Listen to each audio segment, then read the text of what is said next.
Namaste, dear friends. Coming again back to you with one more beautiful shloka of Bhagavad Gita. This shloka is from chapter number 8 and shloka is shloka number 7. And it goes this way.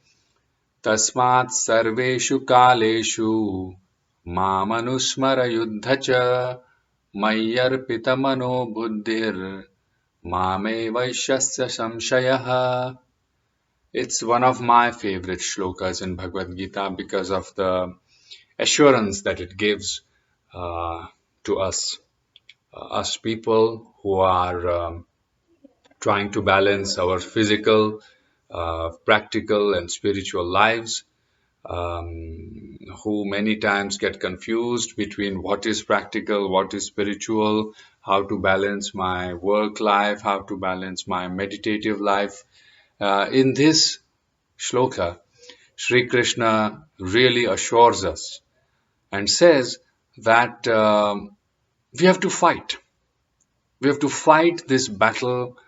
We have to fight this battle of so-called good and evil, of limiting tendencies versus liberating tendencies, of the limiting beliefs. We have to fight. It's really a battle. Um, I know some of us may not like the context of battle, but please understand that the whole of Bhagavad Gita is has been spoken in the battlefield, and that's why Krishna asks Arjuna to fight. Now we have to look at it as an analogy, and we have to understand this whole life as a fight um, to walk on our path of what we are, to fight and to defeat the limiting tendencies that are constantly posing an obstacle on our path of freedom. So Krishna tells us that fight this battle. Don't run away from it. Don't hide from it, because we cannot. Because the only way out is through.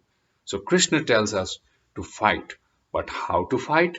Fight by remembering the divine, remembering that pure potential within you. Unless you know, unless you recognize that pure potential within you, all your fights will be effortful, all your fights will drain you. But if you're constantly focusing on your goal of final freedom, moksha, and motivating yourself through faith in divine, faith in a higher ideal, then your battle will be fought continuously because it's a long battle. We have a lot to work out, and we have to work that out patiently.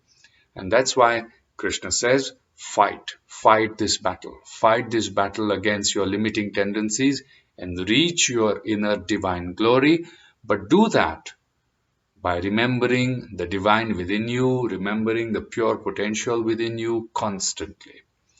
And he says, one who has dedicated his mind on understanding the divine, only that person, only such a person who has dedicated, who has one pointedly focused his mind or her mind and body and heart on wanting to reach that freedom, for that person, for that spiritual seeker, for whom the inner peace has become a priority, only such person will come or will reach the divine.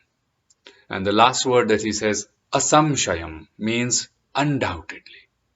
So that's the punchline of sorts. That without a doubt, he says Arjuna or seekers like us, in fact Krishna as a divine personality, is speaking to us through Arjuna. That Arjuna is us. The Arjuna who was fighting a battlefield out there is Arjuna here within us, who is also fighting a battlefield inside the mind, inside the head, a battle against the limiting tendencies, against those mental constraints that we don't like. So Krishna says, fight the battle. Don't run away from it. Don't be scared, because undoubtedly, a person who is focused, who is dedicated on reaching the true self, on merging with the divine, such person, only such person, undoubtedly, will reach the divine, which will find a final true self. Hope that helps. Hope that motivates us in this amazing exploration of self. Thank you. Namaste.